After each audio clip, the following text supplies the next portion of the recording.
Bing, bing, bing, bing, bing, bing, bing, bing. So we're live. It's Sam and Michael and Arbaz.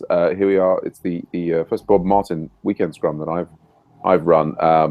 Other people have sort of tried to run them before. I get this, like, I mean, I've been starting these scrums up week by week by week over the last few years, and I've kind of got it down. I think often other people seem to sort of struggle with getting it started, or collecting people together, or whatever time it is. I mean, I think that's a reflection not on them, but just on the interface is not as good as it could be. I hope in the future we'll be able to sort of improve it and make it easier for other people to run scrums. It's not ideal for me to do it at the weekend. At the same time, I think there's also, if I'm here, then it helps people coordinate. So what was happening on Friday? We had the auto graders beta starters meeting with all the Spock instructors, and after that, I managed to get a little greeting bot working that will greet people when they join the Slack instance. So I'm quite pleased about that. I want to get that. I've got that just running locally. I want to get that up onto an AWS instance. It's really, really tiny sliver of code. I got it sort of. This is it. It's just this. Oh no, I'm not showing my screen. What I haven't validated is whether it will work for a user that I haven't started a private chat with. So I'm looking for. I've got it kind of running on my computer in the background, leaving it running, and hoping someone will join and we'll see it, greet them and welcome them. Even at the weekends. That's pretty much me. Let's go on to, just because Arbaz, you're new, we'll go on to Michael. How are things going with you? Hey, pretty good. I was just listening to an audiobook before I came into the Scrum. It's kind of an interesting. On a technical one or a novel or something? It's like a popular press book. Oh yeah. Called Weapons of Math Destruction. Oh, okay. Interesting.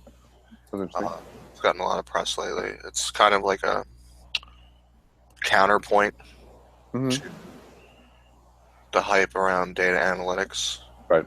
And big data. I think you mentioned it before. Right. It's showing how it ends up being kind of wrong or dangerous in places.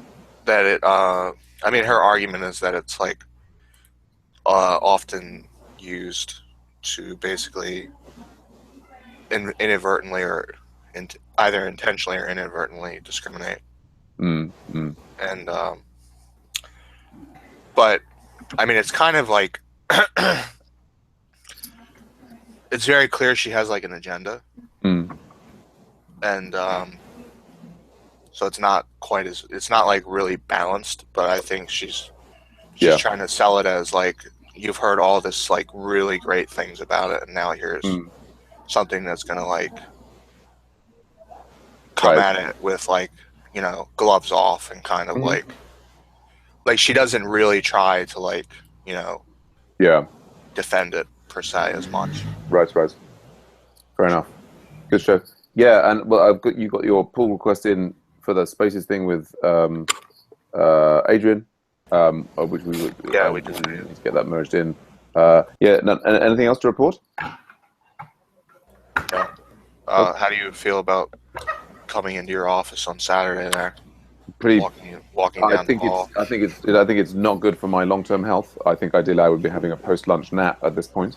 But, so it's a big deal. You walk down the hall to the. It's a big deal for me because I think to work efficiently during the week, I need to have like a break from work at the weekend, and I think that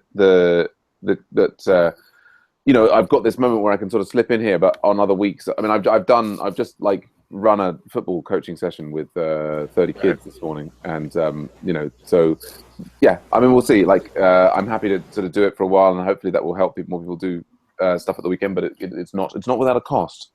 To me, even if I think for those, Arbaz, do you have kids? Are you? No, currently I'm actually single.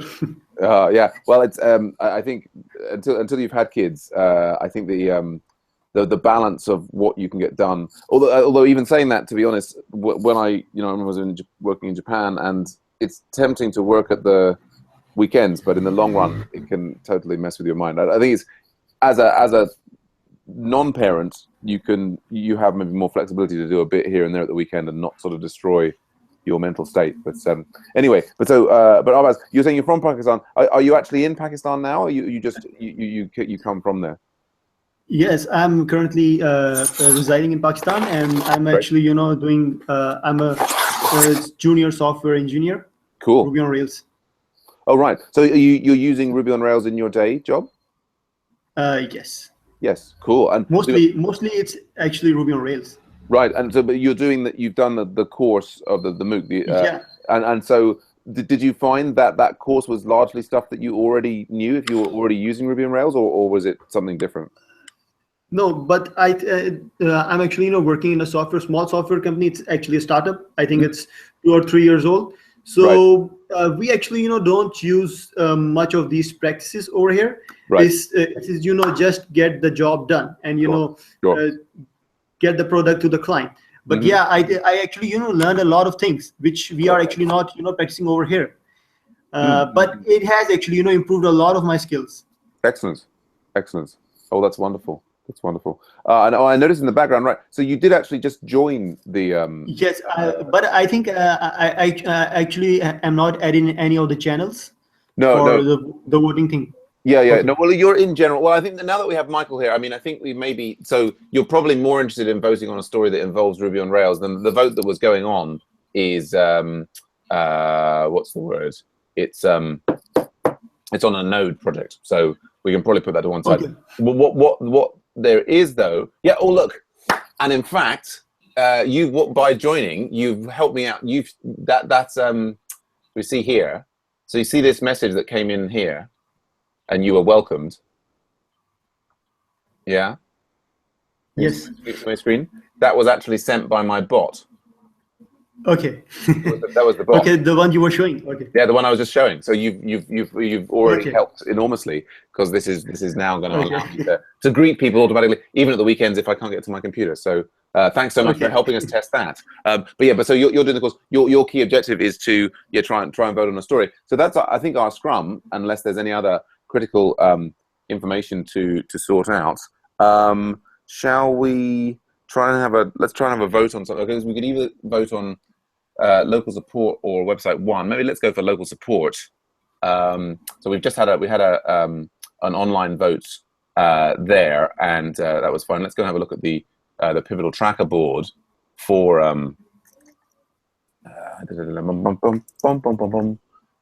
local support. So you probably don't know the local support projects are Baz, but so this is got an example of one here. So we've got. Basically, this is our kind of original project that sort of was the first one in Agile. We've been going about 3 or 4 years now. It's called Harrow Community Network. And so it's a directory of charities and non-profits in Northwest London. Okay. In the UK. And we have, kind of a list of the different charities. And then there's also, volunteers and so on. So it's one of our really long-running projects. It's in Rails 4. At the moment, PostgreSQL hosted on Heroku at the moment, although we're sort of working towards migrating it. So I think we just had a vote on this story, and that was unanimous yesterday to set that as a 3. So that's good. Okay, and so we actually had a bug here that came in yesterday from the client meeting, which I'll tell you guys about. So this is one of the things that we do in the system is. So you can see in this page here, we've got these red opportunities, and these are ones coming in from. That seems wrong actually. Red. Is there multiple ones in there? Seems the wrong way around. No, right, it is. Sorry, I'm getting confused. Yeah. So here, there's this national Do It database of volunteer opportunities in the UK, and so we pull the red ones here. They're pulled out of that database and they come in, and then we have these. I think the blue ones are ones that people have entered directly into our database. Now the problem that we noticed yesterday when I was with the client is that we've got this. So there's one opportunity here for like Marie Curie, West London, and they have. And of course, they've spelled there. It's not great for Marie Curie that they couldn't spell London, but they've got multiple locations offered for this thing, and so it's showing up as being multiple elements. Now there is one in Harrow which corresponds to our area, but basically what it's doing, as you see, we've now got here, look, we've got all of these, what looks like a series of repeat volunteer opportunities, and what's happened is it's taken in, you can actually see here, some elements completely outside our area because of, like, there was one match and then it's pulled in 8 of them. So that's the bug that basically we've discovered. So for this kind of charity thing where it has multiple locations, we should ideally only be showing the one that's in our area. There's maybe 1 or 2 here that would fall into our area. So we probably need to adjust the way we pull in the Do It information from the Do It API. Does the nature of the problem make sense to both you, Abaz? Yes. Abaz, you're on the ball. Michael, yeah, it makes sense. Do we think we can get the Do It API to do that? Well, I don't know that we can necessarily. Would we have to figure out what postcodes map where? I think what we would probably have to do is, well, there's different approaches for it. I assume that the Do It API, that the query that we're doing, if we go and find it, so services, no, this is local support in Do It volunteer opportunities. What's the URI? Like, we are looking for opportunities that are within a certain number of miles of this thing. So, I mean, one thing we certainly could do is we could say to Do It that, you know, you're actually returning us this larger set, or it may just be the way in which we're pulling it in. Well, it seems like they're returning like somehow the London code is attached to every instance, is what it seems like. Yeah. Because that one icon is actually really quite far outside of London. I don't think it's within 3 miles. No, it's not at all. It's not at all. So I think somehow, like, they're sharing, like, they're one opportunity or whatever, and they're kind of like all sharing the same series of codes. Yeah, I mean, I think that there's, so I wonder if I can even find it in here. It says Sangat Center.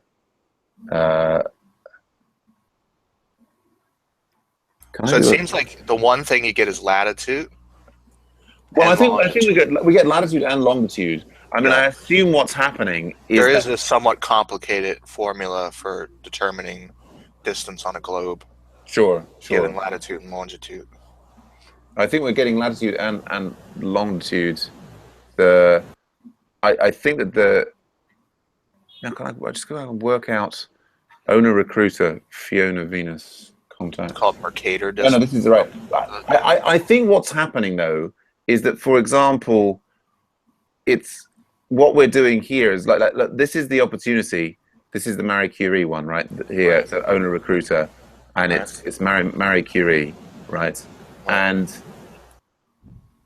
maybe that they're even based in our area. I'm not sure, but what we're getting from them, see, for this item, is we're getting like multiple locations. We're getting multiple locations, right? Right, but so I think for some reason, like I think what Do It is doing is because at least one of these locations, is close, is in the radius that we're asking for. Returning them all.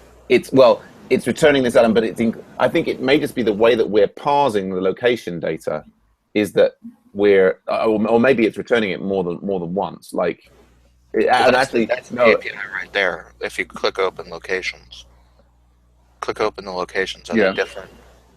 That's the location 152.8.9, and that's what. Yeah, they're different. Like, each location is different, but it looks to me like they've got those locations, but they've also, like, if I look at the items above, this is the same thing. So I think what they've got is they've got all of these locations, and they're returning the thing multiple times. You know, like.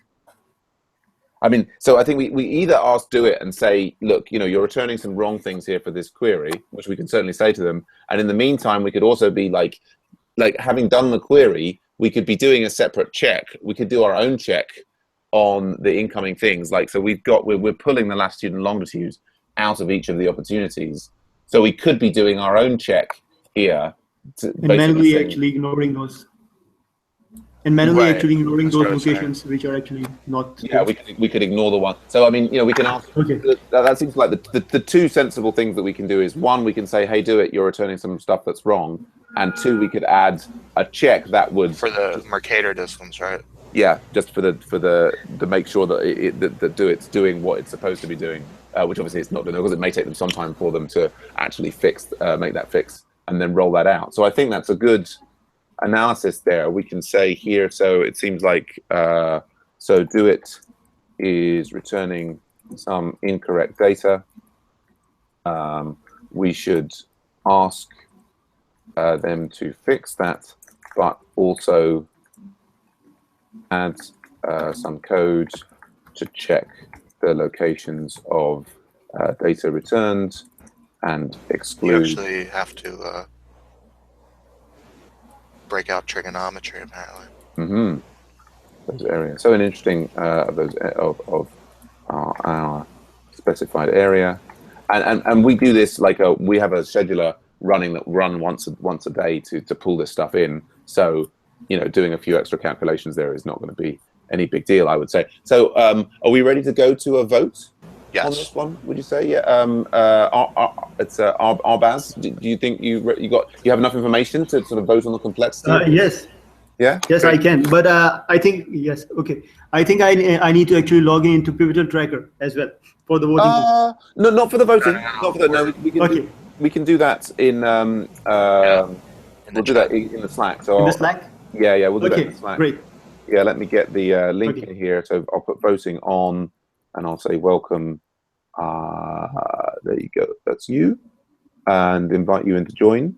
So yeah. So then what we'll do is, we vote. Usually give 1, 2, or 3. So 1 for a sort of a simple trivial thing, 2 for a bit more complex, maybe playing new stuff in the database, 3 for really serious and like big unknowns in there. So what we should do is get ready to type in here. We'll get ready with a 1 or a 2 or a 3, but don't press return until I say go.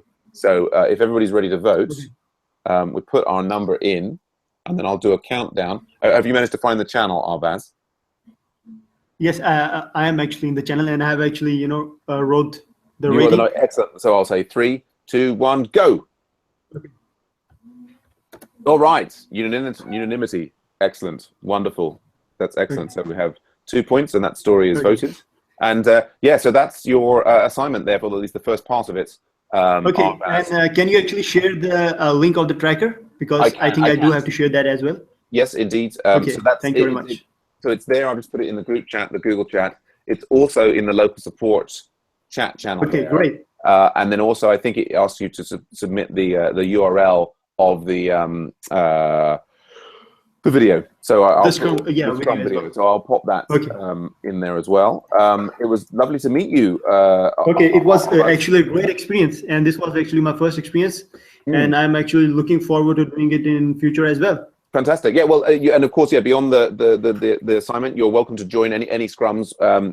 We've got various. Usually at the weekend, there's only a couple at this time, but during the week there are more different times, different places, and you're in the channel. I mean, you don't have to work on this particular story, or indeed even on the local support project for the next part of the assignment. Okay. Feel free to browse around for other projects if you want. But I'm the project manager for local support, and if you do want to start working on anything in that, just reach out to me, and we'll get you set up. Yeah, I think I will love to work in that. And yeah, it was actually a great experience. I was actually afraid and hesitant in the first, but yeah, it turned out to be a good thing. Okay, thank you very much. Thanks so much. All right, we'll see you again soon. Bye for now. Okay. Cheers. Bye. Okay, bye-bye, everyone. Yeah, and I'll be doing another Scrum same time tomorrow, so maybe see some of that. Bye for now. Okay, thank you very much.